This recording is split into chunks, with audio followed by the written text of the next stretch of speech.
Just one looking at you, open up my eyes, and I'll stay with you forever all the time. And I'm stepping out to leave it all behind. I'm confident your love will be my sight. Just one looking at you, open up my eyes, and I'll stay with you forever all the time. And I'm stepping out to leave it all behind. I'm confident your love will be my sight. Hold out your hand, yeah. Every day you're with me when I think I can't stand, yeah. You got big things coming, part of your plan, yeah. Step up in your love.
I say you're the one I want. The love that you were giving is salvation. You will keep me moving if I'm patient. I just wanna get right to the racing. You love me so I could be complacent. Not afraid of the battles I've been facing. Nothing that you do is ever wasted. And you got the fire like I'm blazing. Cause I'm just tryna copy when I'm pasting. Just one looking at you, open up my eyes, and I'll stay with you forever all the time. And I'm stepping out to leave it all behind. I'm confident your love will be my sight. Just one looking at you, open up my eyes, and I'll stay with you forever all the time.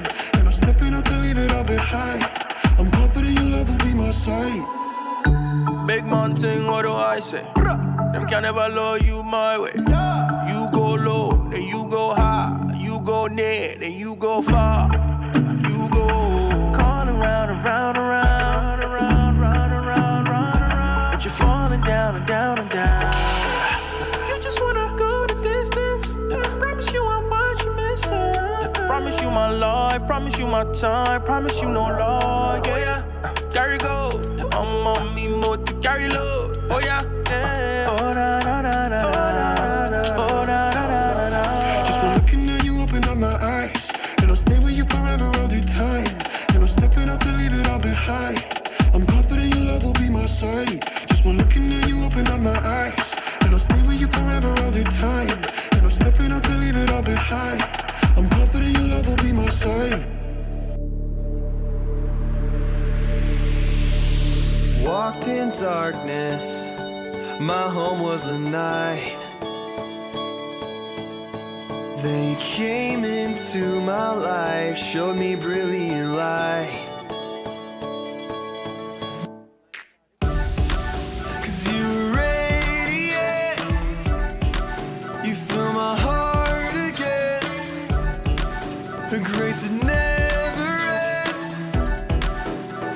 I know that you with me. Take me to a new horizon. I've never known a joy so vibrant. Your love is where I found my life in. And you glow in my heart.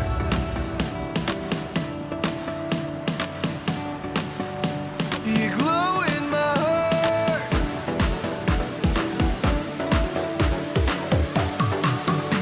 You glow in my heart.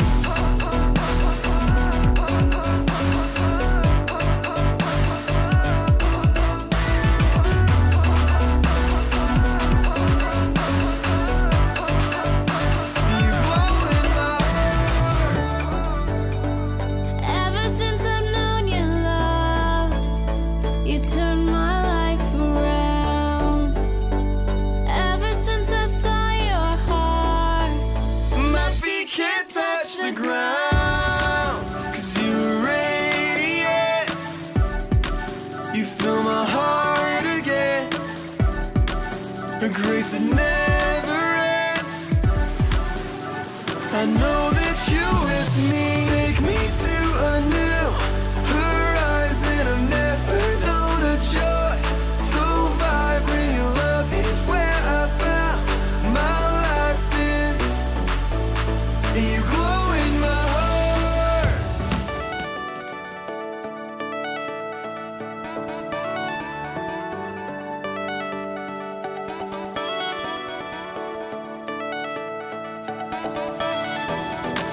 Cause you radiate, you fill my heart again. The grace that never ends. And you glow in my heart.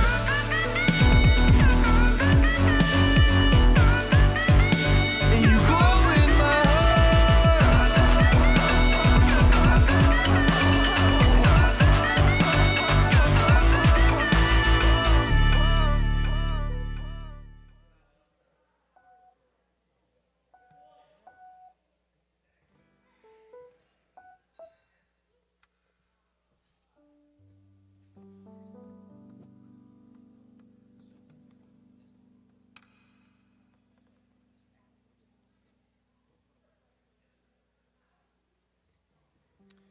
Well, hey everybody, good to see you guys. Want to invite you to all come in, whoever you're still at the doors. You guys are already here, and we're going to start with worship. So, you ready? You want to join us? Okay, come on, let's stand up and let's worship together.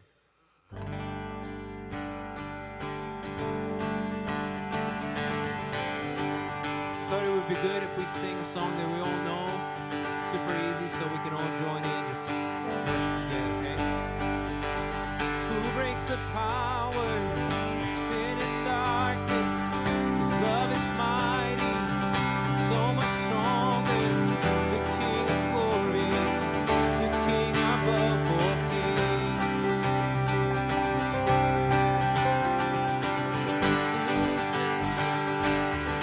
Holy thunder, who leads his presence, knowing wonder, the King of glory, the King above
Craig.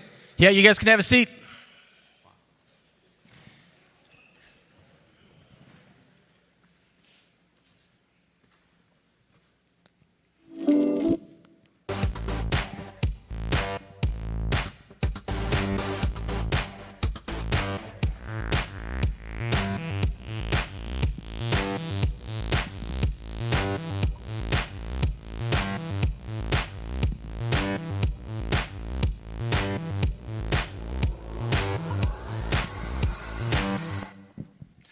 All right, ladies and gentlemen, boys and girls, children of all ages, welcome to Ignite Kickoff. So glad that you are here. I'm going to give you just a few rules before we go, and that is we got to talk about social distancing, okay? So in order to do this right, in order to make sure that everybody is comfortable, you guys should know how this works. In your rows, you got to be a row apart. So you guys in the back, I love you, but I'm sorry, that's not going to work. You can't be back to back in a row. And unless you're related to the person, you got to be 2 chairs away, okay? That's what it's going to be like moving forward for the next foreseeable future. And I know that's kind of a pain in the butt, but it is what it is, and we want everybody to be comfortable. So spread out. We're going to avoid the balcony, but spread out. Should be plenty of space for us all, okay? And I was at a conference in Orlando last week, and I love how they vocalized the social distancing. And this is what they said to a group of 1,100 people. They said, don't force your comfortability on other people. Okay, don't force your comfortability on other people. So you might be super comfortable giving someone a great big bear hug, but somebody else in this season of life may not be. So we don't want to force ourselves on anyone because that's a form of abuse, if you will. And so we don't want to force our comfortability level on anyone else. So what you're comfortable with is great for you. That might be different from the person next to you. So with all that being said, 2 chairs apart, 2 chairs apart, 2 chairs apart back there, 2 chairs apart back there. I know you're going to push me on this, but please don't make me the bad guy. Please don't make me the bad guy. You just got to do it. Guys, you got to get 2 chairs apart. I'm sorry, but it's what we got to do. There are families that are very worried about COVID-19, and they will not send their child if we're not doing this the right way. And that would be a shame if some of your peers didn't come because they just didn't feel safe. So you're getting better, but still not quite there. I know you can count and figure it out. Oh, you're so gracious. Thank you for being awesome. Thank you. We're close, but we got to get 2 chairs apart back there, guys. 2 chairs apart. Right? You're 1. Double that, and you have 2. I know this is clunky tonight, but I know you guys are going to figure this out, and we will be good to go. If you're looking around, you're thinking, well, those people are sitting close. Well, hopefully those people are related, and that's how that works. All right, moving right along. Anybody here for the very first? Now, this is first time ever. If you went to Impact, if you were in our middle school program, it doesn't count. But is there anyone here for the very first time ever in their life? Are you willing to be so bold and say, hey, I'm a new person? New person. Hi, yeah, even some of our leaders. We got 2 new leaders. That's my nephew up in you're saying, who were the punks in the balcony? It's my, right, and my nephew. So anyways. All right, welcome new people. Great that you're here. Birthdays, we got to talk about birthdays. We have a birthday tradition here. And if you've had a birthday within the last 3 weeks, I need you to come on up to the front, all right? Up here on the platform. I know there are many of you. Come on up. We got to do this quick. Birthday people, where are you at? Come. There's 1, there's 2. Who else? There's 3. In the last 3 weeks, if you've had a birthday. Anybody else? Going once? Going twice? This is something for you guys that are new. This is something that we don't like to embarrass people, but we don't mind humiliating them. So you 3, I don't know if you realize this or not, but we have a little tradition. If you don't know what to do, just follow the 2 on your right. It goes a little something like this.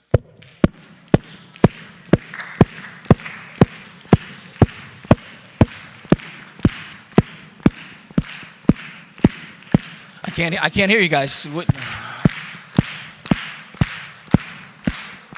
Thank you for participating. Nephew, thank you for participating. Good job, Abby. Keep up the good work.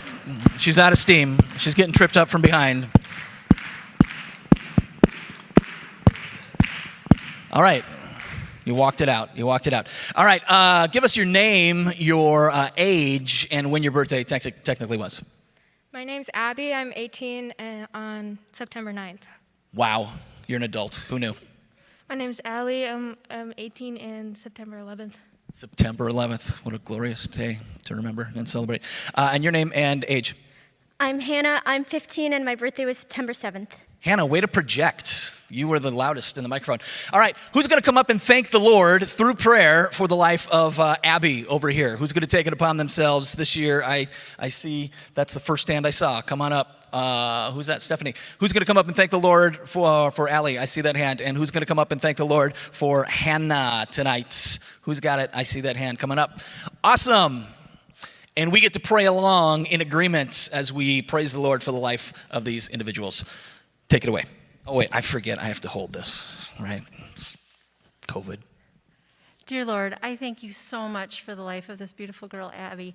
She is such a sweetheart, and I know that she loves you so dearly. Lord, help her to have a great year, stay healthy, and to lead her group well. We are just so thankful for her and just praise God for her and her life. In Jesus' name. Amen to that. Hey God, I just want to thank you so much for the life of Allie. Allie has been one of the most influential and valuable people in my life, and she's been influential in not just my life, but in the life of everyone around her. And she always knows what to say and is always there for everyone. And yeah, amen. All righty. Hey God, I just thank you for the life of Hannah, right? And I don't know her, but you know her, and I know that you are doing amazing things in her life, and that you're doing amazing things through her, and I just hope you continue to work through her for other people and for you. Amen. Amen. Awesome. Thanks, guys. You can have a seat.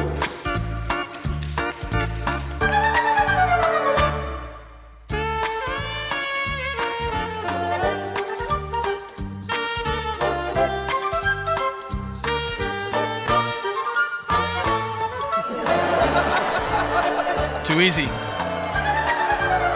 Too easy. All right, I got a few announcements for you guys. First of all, just so you know, we have this little Bible study that happens on Saturday nights at 7:50 p.m., and it's called 750. That is open to you, and we get a great crowd. It's a pretty straightforward Bible study. We meet in the refinery. We sit around. Well, we used to sit around in a circle. Now we sit in, I don't know what you call that, a big mess of chairs, and we have a Bible study. So please consider joining us this Saturday and moving forward. And after this particular Bible study this Saturday, there is something called an after party, and that is going to be at the Sanborn household, conveniently located off Zealand Avenue in New Hope. So hopefully you'll come to the Bible study, and then you'll come hang out at my house on Saturday night, and that goes from like 9 till 11, and there'll be food, and there'll be frolicking, and there'll be friendship, and there'll be farts. Besides that, there is a fall retreat happening. I went back and forth about offering a fall retreat and decided to do so, and registration went live last week, and you guys pounced on it like a bunch of vultures on a carcass on the side of the road. So essentially you guys like crashed their server because everybody was signing up to go to the fall retreat.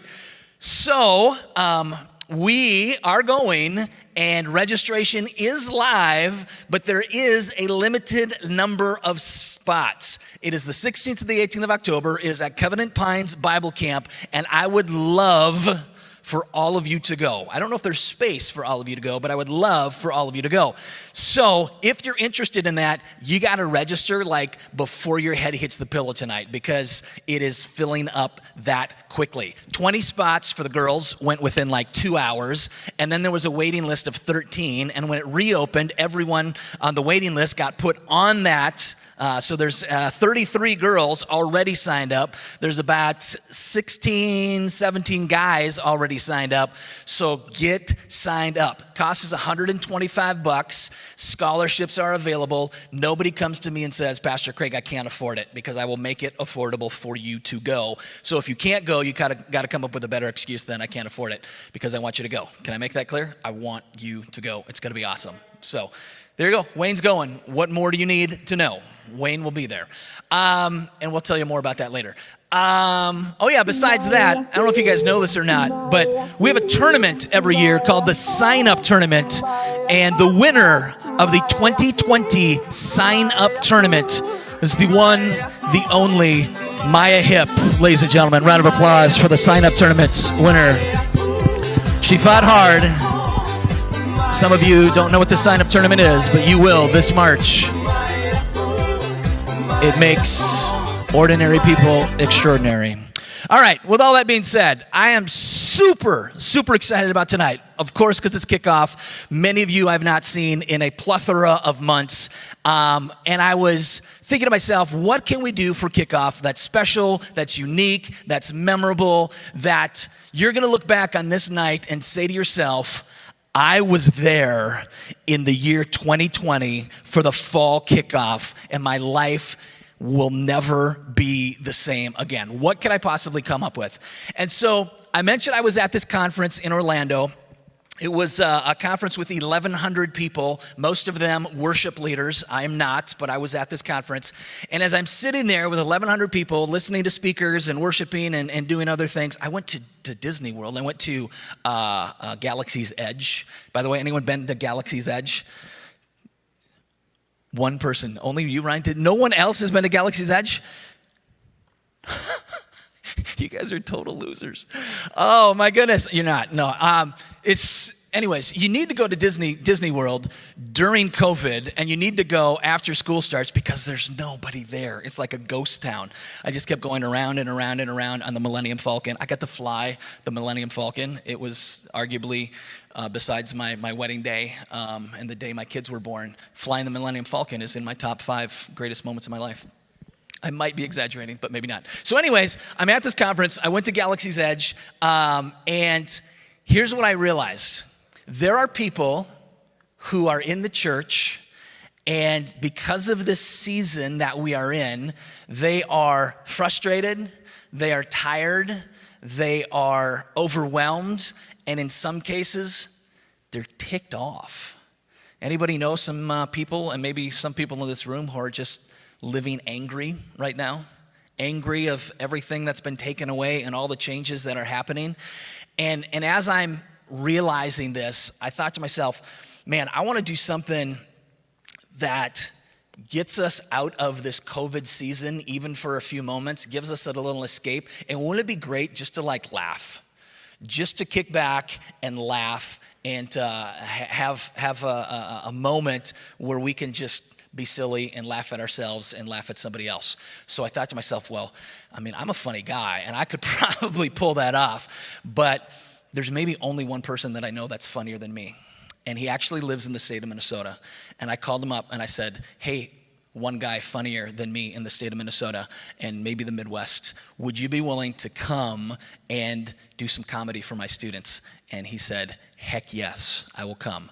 And so he is world renowned. I could go on about all of his awards and accolades and all the shows and programs that he's been on and all the people that he's entertained. But friends, we have in our midst the funniest man, well, funnier than me, in the state of Minnesota and the Midwest. His name is Darren Streblow. He's in the house, and I'm going to wipe the microphone off so it's nice and safe for him. Please welcome. You guys get stand up tonight. This is a stand-up night. Welcome, a big PCC welcome for Mr. Darren Streblow. Ladies and gentlemen, here he comes. Thank you very much. Wow, what a build-up. You guys are going to be totally disappointed by what you see now. How are you? Good. You seem a little tired. Are you a little tired? Kind of a hard week? Yeah, a little bit. Kind of. Are you tired, ticked off, mad, ready to riot? Okay, good. My name is Darren. I'm from Minnesota, old friends with Craig and Molly. Hi, Molly. Good to see you. Good to see you again. Last time we were together was 6 years ago, which was, I haven't improved since then, so we'll see what's going on tonight. What can I tell you about Minnesota? How many of you have lived your whole life in Minnesota? Oh, just about all of you. We've got good stuff here, right?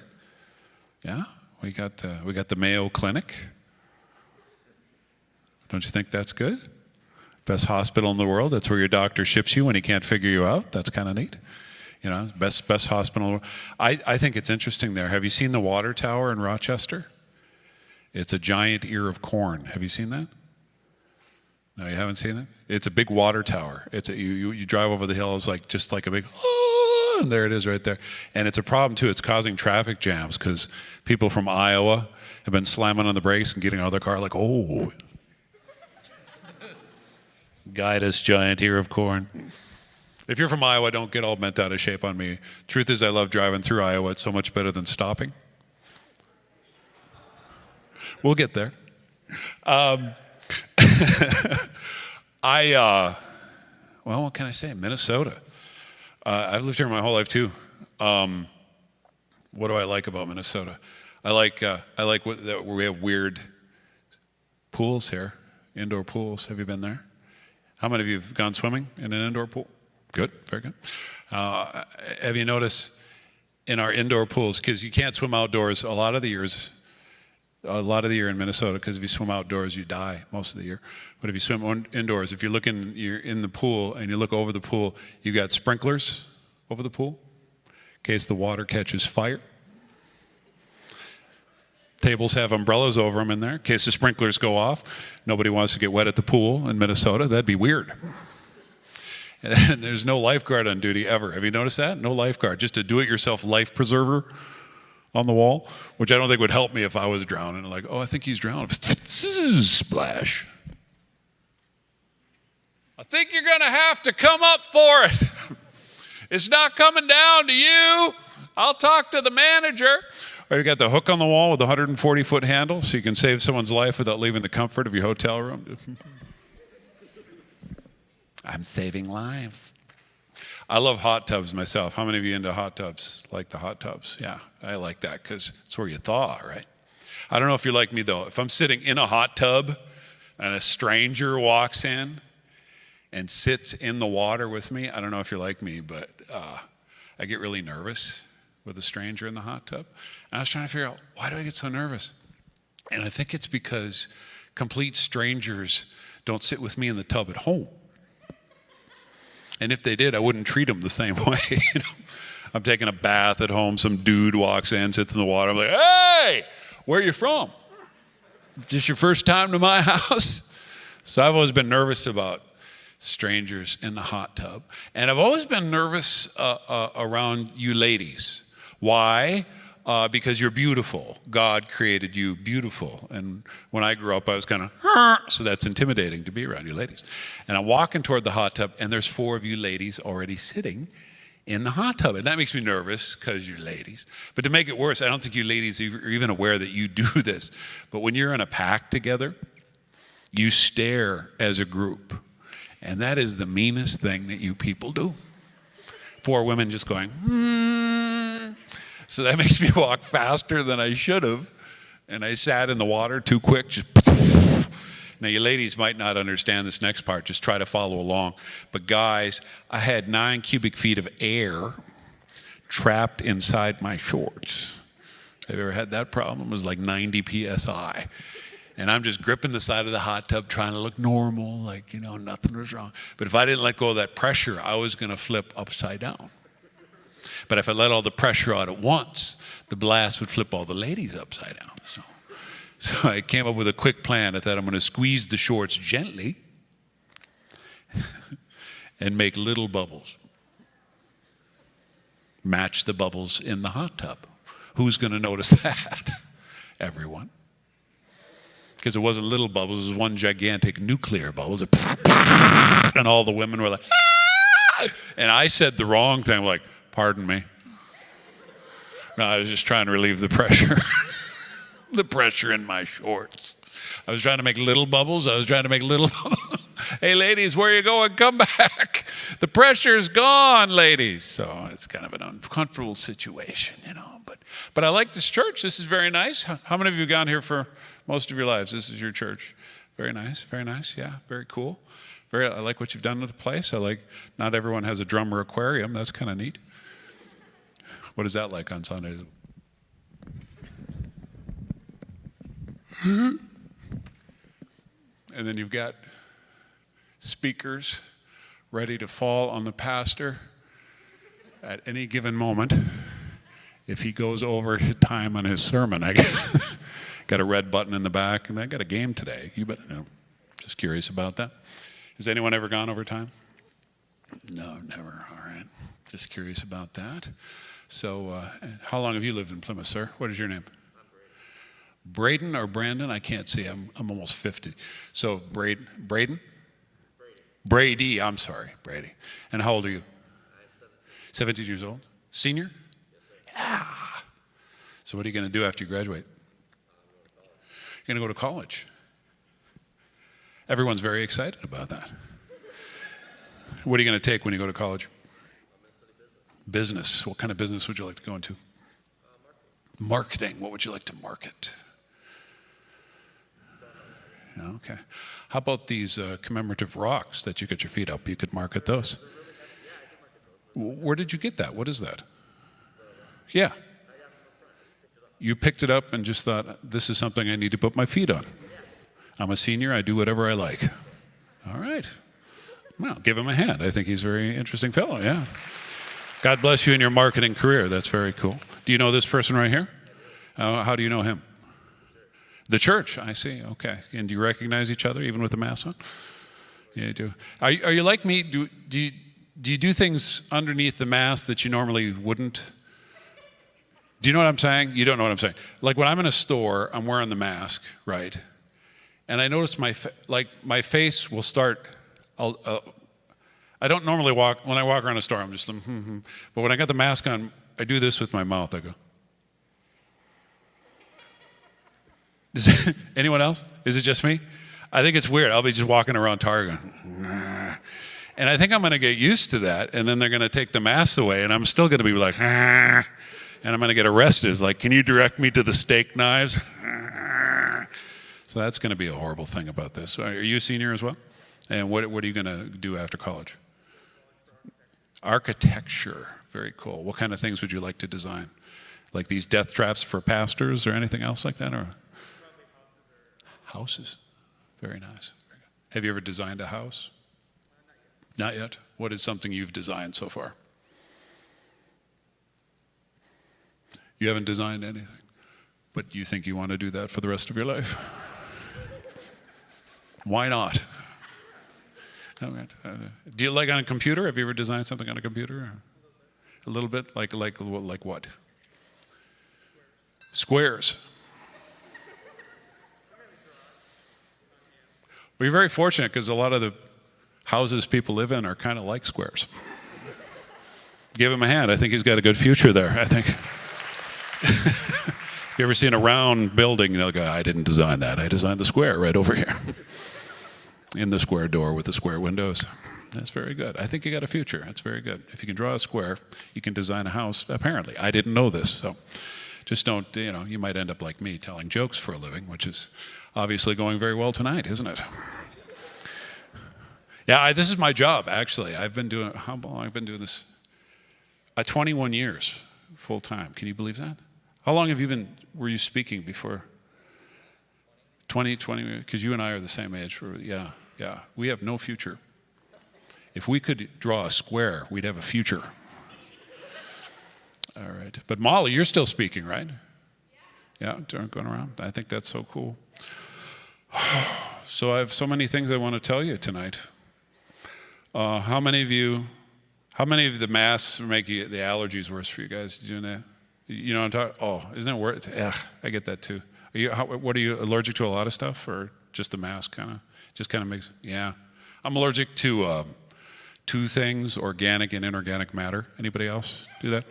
Yeah, I didn't think I had allergies. I just thought I had a really bad cold since preschool. So, my mom Minnesota mom. She used to treat the problem. She used to hose me down with Vicks Vapo Rub. You know what I'm talking about?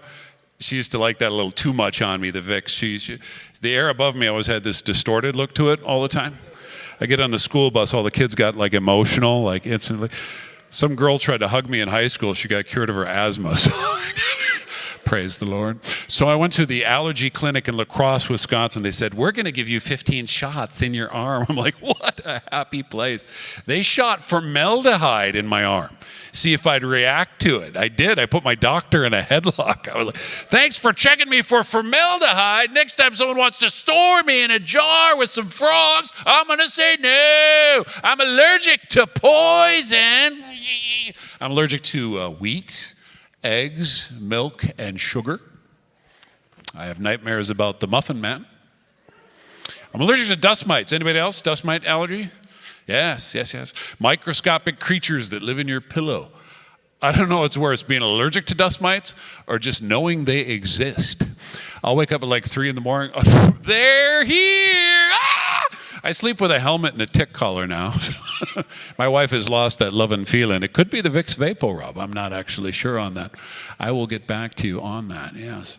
So most of you are in high school, right? High school, yeah. How many of you are taking a foreign language of some sort? Ooh, what are you taking, my friend? Spanish? Oh, yes. What was that? What are you taking? Yeah? Did you say Spanish as well? Isn't that interesting? Most of us in Minnesota, we take Spanish as a second language, you know, because we live so close to Canada. Canada es un mucho grande fiesta. I wanted to take Spanish because it's such a beautiful language and it just flows off. I mean, it just sounds so, you know, I just thought, that's what I want to learn. And we didn't learn from a person who knew much Spanish, and she just had us chant Spanish phrases, which meant nothing to us at the time. And the phrase she had us chant over and over again was, Juana pasa la banana Elena. Yeah, I had no idea what that meant. But I said it 10 times a day for 2 years. Juana pasa la banana Elena. We greet each other in the hallway. Bill, Juana pasa la banana Elena. Well, Juana pasa la banana Elena to you too. What did I say? I don't know. And then I met a guy from Mexico, and it didn't go well. Because I thought it was a greeting. It's not. He was like, hola. I'm like, Juana pasa la banana Elena. Why did you say that? What did I say? Juan throws a banana at a female dwarf. Where am I going to use that? Some sort of weird sports program on ESPN3. Juan's got the banana. He's running with the banana. Juana pasa la banana. She scores! No, I don't think so. The other phrase we learned sounded romantic was, mi umbligo se está quemando. That sounded romantic. I was trying to get dates with it, you know. Señorita, mi umbligo se está quemando. Means my navel is on fire. That could save your life, you know. Mi ombligo se está quemando. Agua. A for the Canadians out there. You got to say that. So, yeah. Well, it's already fallen. It feels like it's going to be Christmas soon. It got cold the other day. Christmas is coming up. How many of you hunt deer? I've got deer hunters out here. Got a few. Yeah, I see those hands. Deer hunters. I think it's interesting. You get the deer season, and right after that is the Christmas season. I think those two seasons are too close together. Could ruin a lot of good Christmas songs, you know. We've hunted Dasher and Dancer and Prancer and Vixen, Comet and Cupid and Donner and Blitzen, but do you recall the easiest target of all? Rudolph, with your nose so bright, that thing's just like a laser sight. Won't you guide my aim tonight? I don't think you'd hunt reindeer the same way you hunt deer, you know. You hunt deer, you're behind a tree or something, you know, looking around. I think you hunt reindeer, you get up on the rooftop, right? Get behind a fake chimney that's like a reindeer blind. Get out your reindeer calls. Like, that's why Santa wears red. He doesn't want to get shot. That's what I think. I'd like to sing you a song because didn't the worship team do a nice job? Let's give them a hand, please. A nice job. They did a great job. I'd like to sing a song because I want to be in the worship team. This will be my debut. This sounds like a Christmas song, but it's really just about my favorite dessert and what it's doing to my body currently. Here we go. And I'd like to dedicate this to Craig. Here we go. Just keep those fat rolls jiggling, wig, wig, wiggling too. Come on, it'd be a dream to eat a Krispy Kreme with you. Inside your teeth decaying, your dentist saying, ew. Come on, it'd be a dream. Krispy Kreme with you. Eat 'em up, eat 'em up, eat 'em up, let's grow. The secret you know is special deep fried yeast raised dough. Eat 'em up, eat 'em up, eat 'em up, expand. Work your insulin gland. We won't be done with the fun till we triple our waistband. Our cheeks are fat and dumpy and stout and plumpy. Oh, we don't mind looking foul because it fill our bowels with glee. That's all I remember, but there you are, the Krispy Kreme song. There it is. Thank you so much, I appreciate that. And Merry Christmas to all of you. Merry Christmas very much. Yeah. So, Millennium Falcon, eh? Oh, that sounds cool. I loved Star Wars growing up.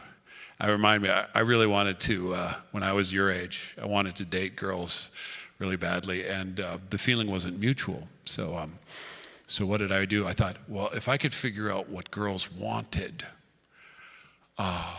maybe they would date me. And rather than ask girls what they wanted in a guy, I decided to figure out what it was on my own. And this is what I figured out. Women want a man who can do Star Wars impersonations. Yes. And I was good at them. I could imitate those creatures in Star Wars Episode 5, The Empire Strikes Back. Those creatures, they rode through the snow. The kangaroo rats on steroids and crack. What are those? The tauntauns? Is it okay? I can imitate the tauntaun. Here we go. I'm gonna have a little effect here.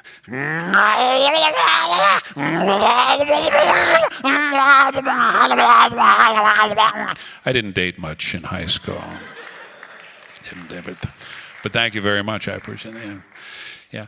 Wanted to date girls. And I am married, though, very happily married. I married an extrovert. How many of you know what that is?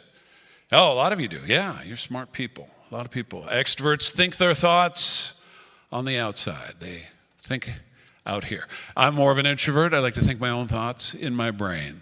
And a lot of introverts and extroverts get married. Have you noticed that? Because it works out pretty well. Because one likes to talk and the other has to listen. And if you're an extrovert, and you know who you are, you need to hear what I'm about to say. This might change your life. This could be the life-changing experience that Craig was telling you about. We introverts think you're fascinating. We do. We love the level of detail in your stories. We do, but we've only got so much room up here for all your data, and then it starts to clog up, and then we have to go to our happy place to cope with it. And for me, that's Star Wars. That's my little happy place in my head, because my wife's got a lot of detail in her stories. Like, did you see Jenny last week in church? I'm like, no, why? Well, she was wearing a pink blouse with concentric circles reminiscent of an exploding supernova. Her jeans were modest and tasteful, the color of deep blue, gemstones on the belt line, sapphires, onyx, precious stones, textures, lighting, scents, hidden feelings, spiritual vibes, choirs of angels singing over the earth, black holes, alternate universes, pretty shoes. Are you listening? And that's when you extroverts will call us on. It's like, were you listening? Yes. What was I saying? Everything? And then my brain blew up. So that's how it goes. Yeah. So, wow, you guys are really quiet. That's okay. I see you smiling, though. I see your eyes smiling. That's all right. So, well, let's talk to you two. You're sitting close together, so that must mean you're identical twins. Absolutely not. You would take offense at that suggestion. Are you sisters? Okay, so how old are you? 14 and 17, so 3 years apart. So if you were identical twins, your mother went through a long, horrible delivery. Very good. Okay, so do you have anything in common, things you like to do together? I'm sorry? Feeder? Theater. I thought feeder. We both like to eat. I thought, well, that's good, because otherwise you'd both die. That's good. Theater. So what kind of productions have you been in? Musicals? What's your favorite musical? Bring It On? Are you challenging me, or is that an actual? Okay, that's very cool. Were you both in that one? Together? No, because you don't do that together. Musicals together. Do you have a favorite musical? No? You like them all, or you like none of them? You like not being talked to by a guy from the stage. That's what you like. That's all right. Give them a hand. I think that's fantastic that they're doing theater and stuff like that. And do you know these two, or do you just kind of sat here in the front? Okay. How old are you? 15. And do you live in Plymouth? Maple Grove. And that's what, 9 miles from here? I heard somebody say that. That's very cool. Going to college? What would you like to study? Like business. Excellent. Some kind of marketing, perhaps? Some kind of stone that you could put your feet on? Just an idea here. I think we're all going to be rich someday off of this idea right here. It's very good. All right, give him a hand. I think that's just a who are the people in your neighborhood sort of thing. Very cool. Yes. Well, so many things I want to tell you. So many things. I think it's time to preach a little sermon for you. Beware of the evil machines. They're taking over the planet. Okay, I'll explain. Have you ever gone to the eye doctor and had to use the glaucoma checking machine? It's an evil machine. They check you for glaucoma by blasting air in your eye. When was that ever a good idea?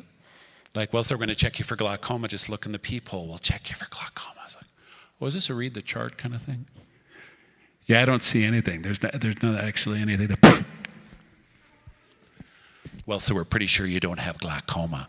You need an eyeball to have glaucoma. The good news is you'll never have glaucoma in this eye right here. That's an evil machine. Or have you ever gone to the dentist and accidentally wrapped your lips around the saliva sucker? If you commit your lips to the saliva sucker, you're going to have a hard time breaking that commitment. Shouldn't they turn the suction down if your belly button is whistling? I thought I was going to have gas in reverse. How would your dentist explain that? Did you cut the cheese? I think I put the cheese back together. It's a horrible feeling. Or I used to work for Disney. I used to work on Disney Cruise Lines. I was one of the comedians on the ships on Disney Cruise Lines. And people would say to me, oh, Disney, it's so wonderful. There's no evil there. It's the happiest place on earth. No. They have a water slide there called the Summit Plummet Death Drop Water Slide. Have you heard of that? It's a 4-story tall, straight down water slide. Who invented this instrument of torture for Disney World? Like, yeah, we want a ride that is all the horror of falling off a cliff, drowning, and losing a layer of skin at the same time. It's what Walt would have wanted, you know. And they say it's not dangerous, but it spits your body out into a little water coffin. Have you noticed that? It's not a pool. Because if they spit your body into a pool, your body's moving so fast, your body would skip. And be like, ah! Oh, when you wish upon a star. And they have 2 rules on that slide. The first rule is you got to plug your nose. And what's the second rule? Do you remember? Cross your legs. That's right. Plug your nose, cross your legs. The second rule is the most important rule. Because if you don't plug your nose, water's spraying up your nose. But if you don't cross your legs, water's spraying out your nose. Okay, a couple of you need a little more time. And your swimsuit doesn't end up the way it starts, does it? You hit the bottom, you're like, woo! You get up, you're wearing a turban. That's awkward. Thanks, Walt.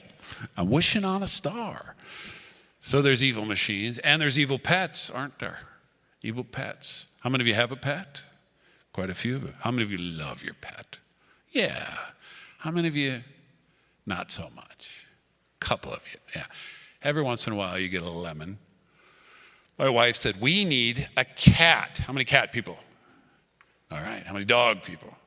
Yeah, it's always the dog people. My wife's a cat person. She said, we need a cat. I said, why do we need a cat? She said, our lives are not complete. I said, okay, let's get a cat. Dear, you pick it out. Okay. Not everyone is gifted at picking out a cat. She came home bleeding profusely down her arm. And I said, what happened to you? She said, a kitten bit me. I said, that's horrible. What did you do to it? She said, I brought it home to love. Can you help me get it out of the back seat? It's a little feisty. This thing hunted us like a jungle animal. You ever flick your hair back like that? The thing would dive for your neck and tried to kill you. If you tried to wiggle your toes, you'd find those toes under the couch later. My poor children would lie in bed at night. Daddy, is there a monster under my bed? I'm like, yes, don't let your feet touch the ground. Try to survive. Thank your mother. How do you even discipline a cat? How do you discipline a cat? We tried a squirt bottle. She just thought it was a drink. She's like, ah. So the vet said, give the cat Valium. Do you know what that is? The drug, Valium. Valium for the cat. Have you ever tried to force feed pills to a chainsaw? I went to the ER twice. Then the vet said, get her spayed. It's a very painful surgery, but it'll take care of the problem. Get her spayed. So I got the cat spayed. You know what? It didn't help at all. I am not proud of this, but I had him do it again. Not good. So the third time didn't work either. So I gave the cat to my mother-in-law. They had more room out there. They especially do now. But it worked out just fine. Just fine. Boy, summer is over. Can you believe it? We're into school. Are you actually in school or are you at home learning? You're at home in front of a screen. That's why you're all so tired. This has been kind of a hard thing. I'm sorry. Now, do you actually go to school? Is that right? Or you just, yeah. Oh, that's good. Yeah, it's kind of a weird time. We didn't even go camping this summer at all. My dad used to bring us camping every year. There are a lot of beautiful campgrounds in Minnesota, and he didn't bring us to any of them. He brought us to the cheapest, most horrible campgrounds. He brought us to Camp Funmaker. Have you been to Camp Fun? You haven't? Oh, let me tell you about it. You don't have to go. Camp Funmaker. You think it's going to be a great campground because when you drive in, you see speakers everywhere, like for announcements. You think, oh, it's a high-tech campground. But they're cheap speakers, and they short out during the announcements at the campground. So you hear an announcement like, today at Camp Funmaker, we're going to but never ever go by you'll die at Camp Funmaker. And then one night, the sky turned green. Do you know what that means? When the sky turned green? Tornado, yeah. We thought, we're going to have a tornado. And it really started to storm. Well, they wanted to tell us there wasn't a tornado. I think what they wanted to say was, there's no danger, repeat, no tornado, prepare to meet the sun tomorrow from your friends at Camp Funmaker. And what we hear is, danger, tornado, prepare to meet your maker. So we don't like camping anymore. I was thinking about church. I go to a Baptist church. I was sitting in the back at a Baptist church. And in the Baptist church, that's the best place to sit. Covenant church, anywhere is a good place to sit. But I was sitting in the back church. Right there. But there's a lady up here sitting next to her daughter in the front of the church. And I should have been listening to the sermon. But the lady started to play with her hair. And that just distracted me, because I get distracted easily. And I don't know how you ladies do this, but she went, and she produced a rubber band out of thin air. How do you ladies do that? It's just a rubber band, just like that. I went, how'd she do that? She's a magician. And then without a mirror or anything else, she went, instant ponytail. What an amazing skill. That must have taken a lifetime to learn how to do that. But then her daughter, who must have been 3, just went, instant ponytail. Well, that can't be that hard. So I said to my wife, do you have a rubber band? And she went and produced one. I went, okay. My hair was longer.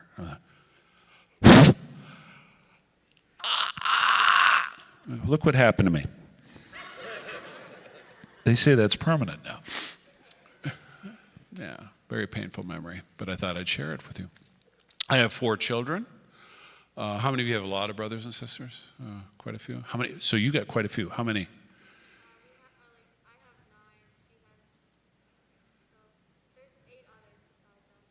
8 others besides you 2. Wow. Oh, good. That's amazing. That's fantastic. And where are you guys in the mix of that? In the middle? You lose count when you have that many, don't you? You're like a herd. You're like a village. That's fantastic. How do you eat? Do they just throw it in a big trough and you guys dive in kind of a thing? Are you all at home? Oh my goodness. Well, good for you. That's fantastic. I thought I had a lot with 4. It's all I can handle, you know. Do you feel like you guys are well behaved? Yeah. Well, that's great. So your parents, do they discipline you? Yeah, I think. Well, how many of you believe that discipline's a good idea? I mean, you have little brothers and sisters. That's pretty good. Yeah, it's interesting. I always discipline our kids. I get this little discipline thing. We believe in discipline. We don't do timeouts. We don't withdraw privileges. When our kids are really defiant, we go for the nuclear option. Yeah, we make out in front of our kids. It is the best punishment in the whole world. It's like, oh, you're not going to mow the lawn? You're not going to? Oh, come here, honey. And they're like, ah! Works pretty good. I have 4 kids, like I said. They're all a little bit different. My youngest, so you got quite a few of your brothers and sisters. How many of you, when you had a little baby, do you have any little babies in the house? Okay. Do they ever stick their finger in your mouth? Isn't that weird? You're holding them and the little finger comes out. And you're like, what? Oh, that's kind of cute. And then they dig the nail into the soft part under your tongue. So you're like, and then they go for that pinata thing at the back of your throat. And they go for your eye. They're mean, those little babies. Well, I sense danger in the kitchen because you have that danger sense, like the spidey sense as a parent. And I run in there and he broke a vase or something. He's sitting in a pile of glass in the middle of it. And I'm barefoot, but I dove through the glass like a great dad and scoop him up and feel like a superhero. And I hear this beeping sound. I look down, he's got my cell phone. He just speed dialed 911. And if you don't know, if you call 911, you have to tell them that nothing's wrong or they will automatically come to your house. But I'm surrounded by glass. I'm wrestling with my child over here, with the phone over here, trying with the phone. This is what that call sounded like to 911. 911, state your emergency. Actually, this, get your finger. They get there really quick. It's kind of amazing. I didn't like, he talks a lot, my youngest. A lot. When he was a little baby, I'd bring him to the grocery store. He'd answer the guy on the PA system when they made announcements. It'd be like, price check on cauliflower. Okay. Clean up in aisle 3. Okay. Brought him to an auction. That was a mistake. Like 1,000. Okay. 10,000. Okay. Sold to the unconscious man next to the toddler. Daddy's sleeping. His older brother is a random child. How many of you have a brother or sister, when you say something to them, they say like random stuff back that doesn't make sense? Oh, you know what I'm talking about? It's like, you don't know if you're having a conversation with them or some spirit in the room. The things they say don't match what you're saying. I'd be like, hey, can you go clean up your toys? Well, Mario is a fish. Mm-hmm. All right, well, I think that's fascinating. Could I have you go clean up your toys now? Well, if I ran 1,000,000 miles, my breath would smell like a puppy. Are we in the same dimension? Chocolate. I guess I'll go clean up your toys. That would be great, Dad. What? Chocolate. Something's up there. His older brother, how many of you have a brother or sister that has a speech impediment of some kind? Now that sounds sad if you don't. That sounds, oh, that's sad. It's actually really cute. It's adorable. It is. Do you have any brothers with speech impediment? Just a little bit? You don't? Oh, we did. He's this tall, and the way he would talk, it was so cute. You wanted it to last forever. It was adorable. The only problem is when you have a brother or sister with a speech impediment, if you don't understand them, they get furious with you, like you've got a communication problem, Because when he said or, he's like this tall. When he said or, he'd pronounce that oi. So I'd be like, how many toys do you got there? How many trucks? I only got 4. Did you say 4 or 4? I got 4. What did you say? I got 4. What does a lion say? Roy? That's what I thought you said. He wanted to watch a video. He said, Daddy, I want to watch Tootabod. You want to watch what? Toodabod. I said, I can't understand what they're like. He's Toodabod, and he got furious and he shoved the DVD in my face like, Toodabod. Tweety Bird. I said, oh, Tweety Bird, got it. He said, Moyan, and he walked away, which I think is disrespectful. My oldest son, and everyone's got a brother or sister like this, thinks he's the parent, and he's got to correct me if I joke around, which I tend to do. I'm like, hey, kids, with all this rain, we're going to need an ark. An ark. Technically, Father, worldwide floods are no longer possible. We're not going to need an ark. Well, I don't like your tone. Go up to your room. Technically, Father, it's not my room. You own the house. What do you even say to that? I'm like, stop thinking. You're driving me nuts. Technically, Father, insanity rarely happens because of other people. I'm like, want to bet? I'm not proud of this, but do you ever have a telemarketer call you on the phone, like a spam call? Yeah, I give the phone to him when that happens. Technically, it's not a free offer if we have to pay for it. Technically, you're not my friend if you can't pronounce my last name. Someone else wants to talk to you. Is this Toodabod? Toodabod, Moya? Chocolate. Okay. So they don't call back. It works out pretty well. So. Oh, boy. Yeah.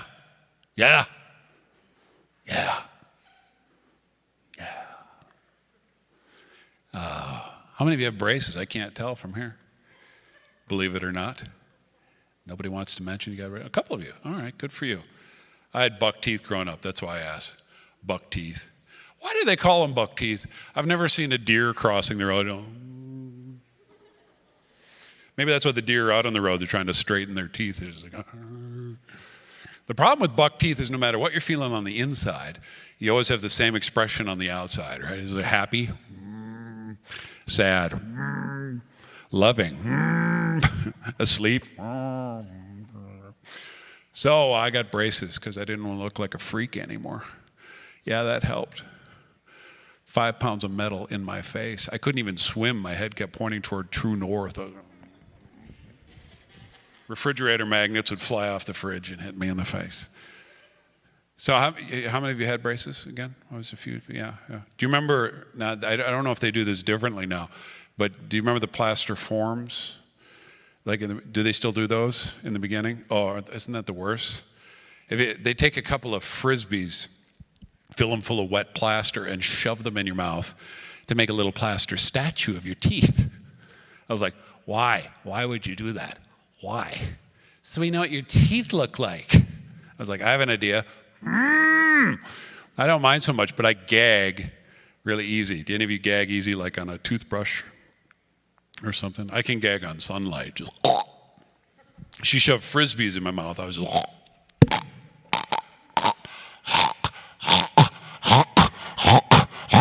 and they got mad at me for choking. The dental hygienist like, oh, just try to relax. Who relaxes like that? I doubt he gets done with a long day work. He's like, I got to unwind. But then they put rubber bands into braces. Did you have to do the rubber bands? Are they awful? If you don't know, they shoot out of your mouth, the rubber bands, at inopportune times. Anytime I'd yawn, ding, one would shoot out. My English teacher had to wear safety goggles. Today class, we're going to learn a War and Peace.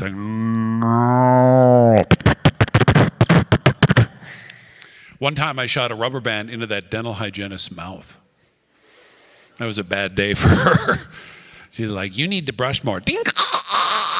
I said, oh, just try to relax. Not so much, yeah. But I got the teeth straightened out.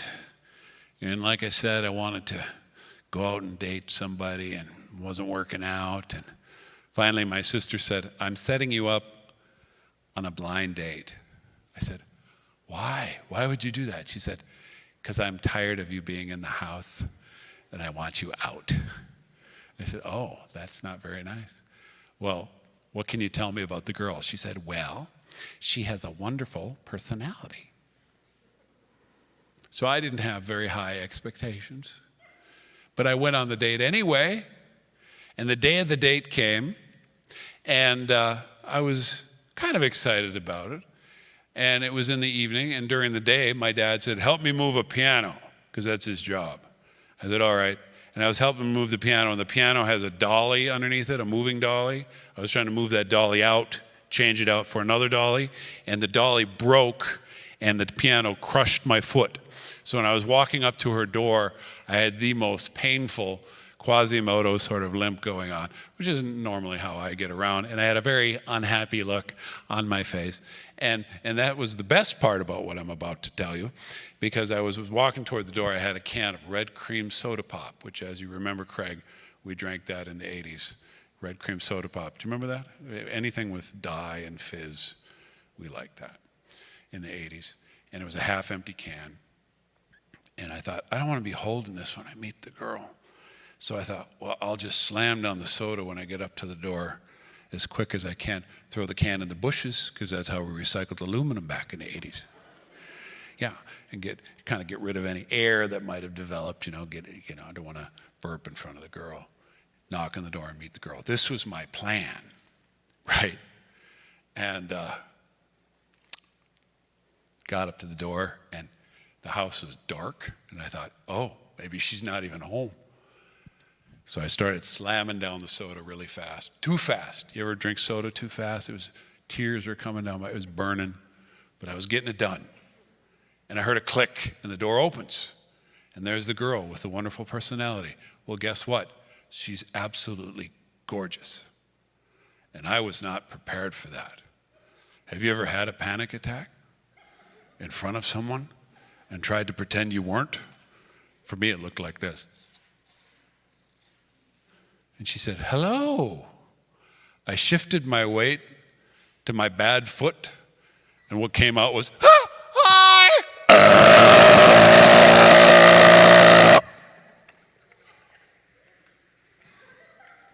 How's it going?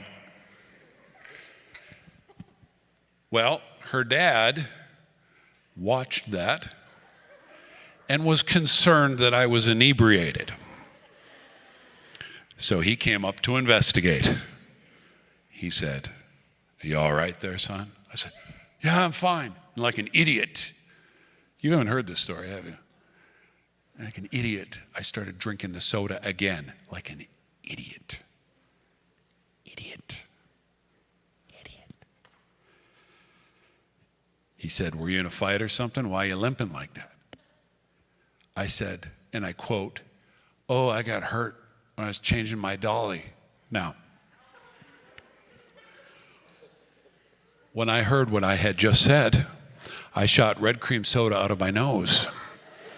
I was wearing white jeans at the time. I was like, Merry Christmas, everyone. I don't know why she went on the date. I think it was just morbid curiosity.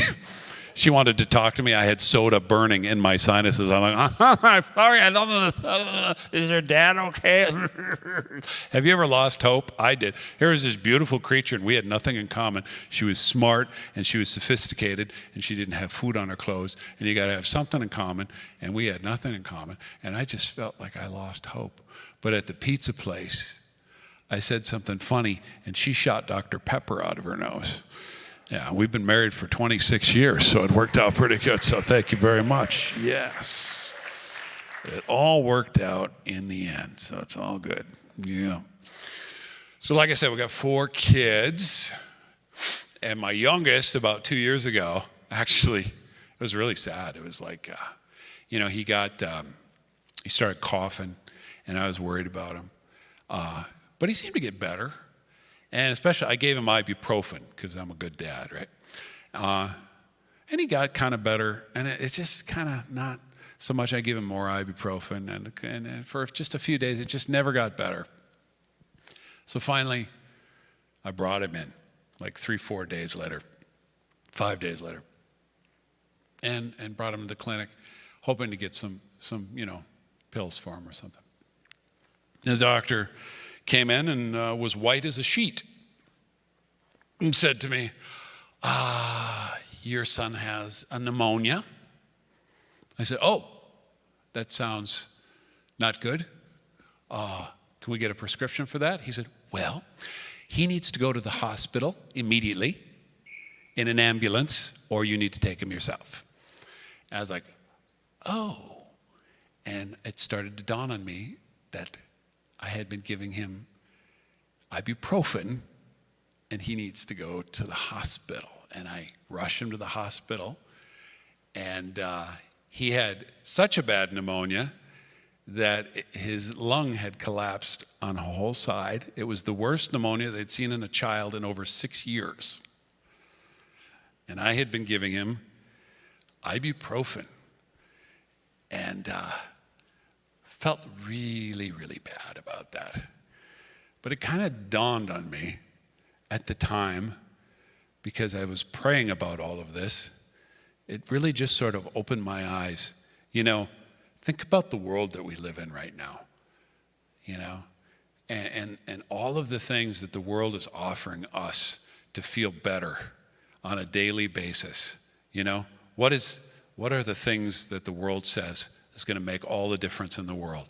If you have this, you're just going to feel great about yourself. Fame, likes, alcohol, drugs, sex, power, all these things, you know. And for a while, these things feel like they give you sort of a temporary happiness, a temporary feel-goodness thing that goes on for just a little while, but then it goes away. It always goes away. And it just gets worse and worse. And some of you have friends where you see them go worse and down this kind of spiral of trying thing after thing, and it gets worse. Maybe you've tried things, and it just gets worse and worse. Because I think the whole point is we all have this tremendous need in our lives for something, and we don't really know what it is, a lot of us. So we just keep trying new things to try to fill that void. We keep trying thing after thing that just doesn't work. Well, the Bible tells us what that thing is, what we need. We were created to have a relationship with God Himself. Our Creator built us to have a relationship with Him. And when we don't have that, to the degree that we don't have that, we have a lot of pain in our life. And so we try other things, which end up being kind of like the ibuprofen I was giving my son on a daily basis. A temporary fix, but it just doesn't work. What we need is God. But there is a problem with that. God is holy, and we're not holy. If we ever look at ourselves honestly, we have problems in our lives that keep us from God. You know, God is perfect, and we're not. I know, I look at myself. I thought when I was your age, I thought I was a good person. I thought I was God's gift to God, you know.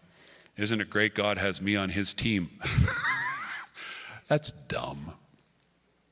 God had mercy on me, and He showed me what I was really like. He showed me that I was not a good person, that I had hate in my life, and anger, and lust, and you know, thievery, and all the things that are bad.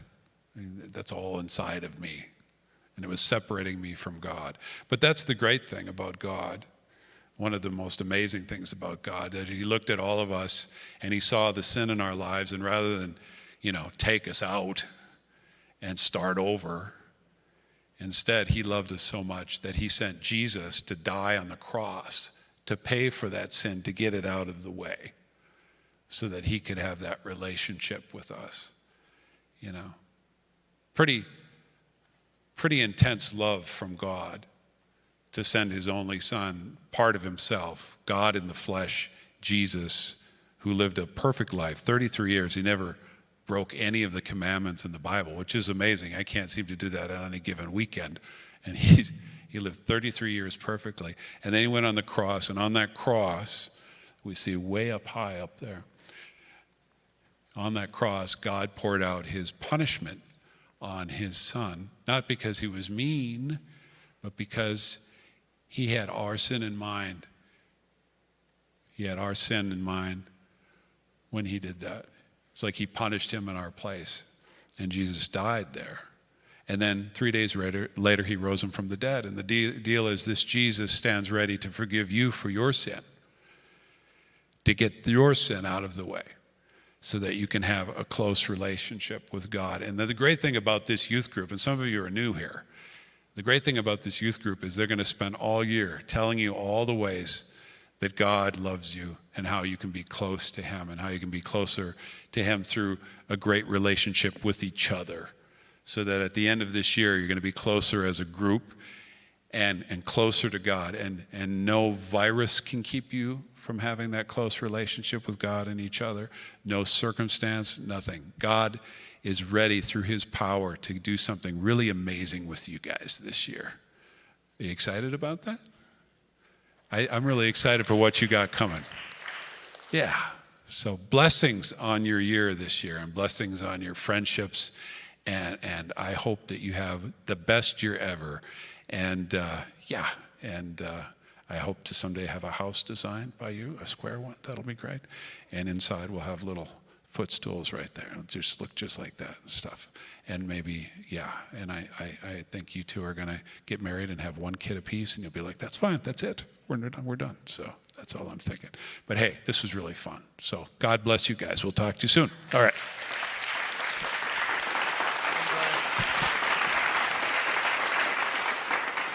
All right. Isn't that fun? Isn't that fun just to not have to think? Not have to think and just have someone else be entertaining and kick back. I hope you guys enjoyed that. Darren, I love you. I appreciate you. Thank you for partnering with me yet again, another time. He and I have done this many, many times, and I appreciate him so much. So here's what we're going to do, guys. We're going to get into small groups now, and I really feel like the small groups, it's what is the strongest thing and the best thing that we have going in our youth ministry. Through the years, if you stick with your small group, and this is a season where it's easy to get lost behind a mask and lost behind homework and lost behind a computer screen with all of this social distancing. Guys, there has never been a more important time to come together for community than right here and right now. And if you want to disappear, if you want to get lost in the shuffle, you definitely can. But I'm hoping and praying that you will choose to stick with your small group this year. They have been prayed over. You have been chosen into these groups. For those of you who have been at this for a few years, your small group hasn't changed. We have 2 new adult leaders this year, actually 3 new adult leaders this year. So there's been some turnover with the adults. But if you were in youth group last year as a 10th grader, it's the same group as before. We just are welcoming new students into the mix, and we're welcoming freshmen into the mix as well. With a couple of exceptions, you might have changed small groups, but they're gonna look the same. And again, I just want to challenge you to stick with it. For some of you freshmen right here, right now, you're hitting the panic button and you are tripping out because you're thinking to yourself, I cannot be without my BFF that I showed up with, and this is going to be tragic. If they're not in my group, I think I just might walk out of here and give up. Okay, here's the thing. If your BFF is not in your group, here's what I want you to do. Before they leave this room, I want you to socially give them an air high five. I want you to look longingly into their eyes and say, come find me in 30 minutes. Come find me because I'm going to need to spend quality time with you because I don't know if I can handle being separated from you for the next 30 minutes. And then when 30 minutes is over, you can run longingly into each other's, well, you can't move into the arms, but you can socially distance 6 feet away. You can get 6 feet away from them again, look longingly into their eyes and say, I missed you so much. But it'll get better. It'll get better, and you can do this. So we're going to get into small groups right now, and it's going to be clunky, and it's going to be awkward. Guys, your small group space, and this is going to change. We're figuring this out. Impact is in the room. Middle schoolers are in the building. Like, your small group space is going to change. It's going to be clunky. It's going to be weird. It's going to be awkward. It's not going to be ideal. I am telling you right here, right now, that's the way it's going to be. So, guys, you are all going down to Kid Nation, all right? Not yet, but when I release your groups, you're going to go out out those doors. You're going to go head down to the steps. You're going to go down the long hallway. Don't cut through Kid Down. You're going to go down the long hallway. You're going to take a left, and you're going to enter into Kid Nation and go in one of the 5 classrooms. That's where you are headed. So, and here's what I'll say also is, I don't know what I'm going to say, but I'm going to get to that. So guys, you're coming up. Ladies, here's what I want to say. If you don't see your name, if we go through all the girls and we go through all the guys and you don't see your name on the list, don't panic. It's not because you're unloved. It's not because you don't have a place. It's just because my administrative assistant, no, I can't throw her under the bus. It's just because there's a glitch in the system. And stick around. I'll get you in a group before you go, but don't panic if you don't see your name. So, Mayanne's group, they're going to be headed to the cloud room. Mayanne, where are you? There she is, right over there. Man, why don't you go right to the double doors right now? That's your leader. If you see your name on that screen, you're going to go with her to the cloud room, okay? Reese, Adele, Allison, Gabby, Caitlin, Hattie, Shemijah, Larkin, you guys see it, all right? Take a look. Take it in. If you see your name on that screen, head out those doors with man right now. Ready, go. Ready, go. Ready, go. Perfecto. There you go. Take it in. Take it in. All right. Next group is Beth's group. Beth, you're going to the theater. Beth, I think you might need keys. So I'm going to give you my keys to get into the theater. All right? If you see your name on that screen, head with Beth. Beth, you need to go out the double doors and grab your little packet. Make sure Mayanne's getting her packet too. And then you're going to head to the right, down the stairs, into the theater for the night. All right, everybody take that in. Keep moving, ladies. Keep moving, keep moving, keep moving. We got 6 ladies groups. Group number 3 headed to the TLC, which is out this door right over yonder. Stephanie's group, you're going to the TLC. If you see your name up there, I want you to head with her. Stephanie, where are you, by the way? There she is. All right, Stephanie, out the double doors. Grab those packets in the back and head to the TLC. Raise your hand if you didn't know we had a theater. You did not know we had a theater. It's a great place to have a birthday party. It's a really cool little place. All right, everybody got that? Girls, don't panic if your name's not up there. Tammy, she goes by Tam. Here's Tam right here. She is replacing Jean. I think you replaced Jean's group. So if you're in Jean's group, Tammy, you're going to go out this doors, grab your packet, and you're going to go into the gym. Downstairs in the gym, all right? Just for the night. I know it's a terrible place and it smells bad. But if you see your name up there, you're going to go with Tam. She's one of our new leaders. She's awesome. She's fantastic. She's wonderful. And you're going to be blessed by being in her group. Tam. My Tam. All right. And, we still got 2 more. Mindy, where's Mindy? There's Mindy right back there. You're going into Kid Town. All right, so Mindy, you're going to be in the open area in the middle of Kid Town. You don't have to go into any of the rooms. If you don't know where Kid Town is, just follow Layla. All right, you're headed to Kid Town. If you see your name right there, head with Mindy. And last and certainly not least, Chelsea, where are you? Chelsea is also a new leader. She's taken over for Julie's group. You guys are so blessed.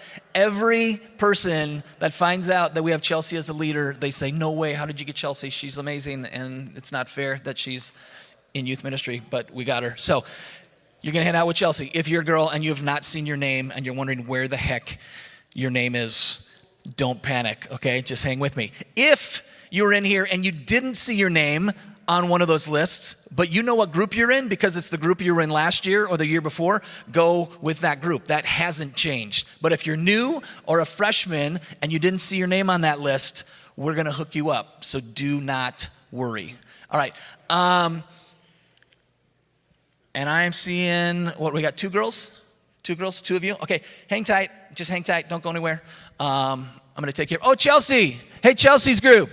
You're in here. You're actually in here. So we're going to clear the way, and then we're going to head out. All right, guys, groups. Dave Gurowitz's group. Remember, you're all in Kid Nation.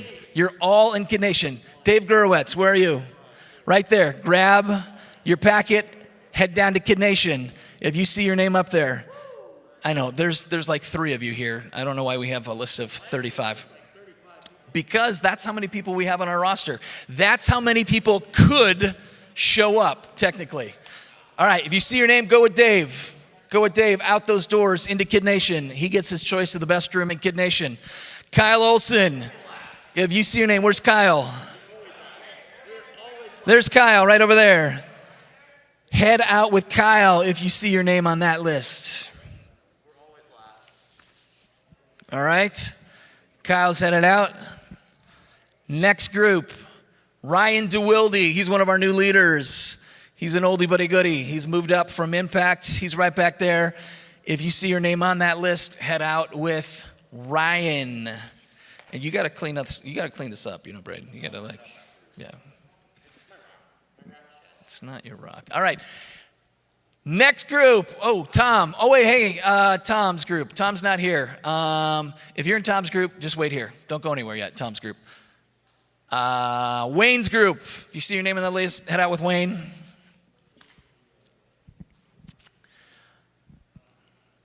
And all right.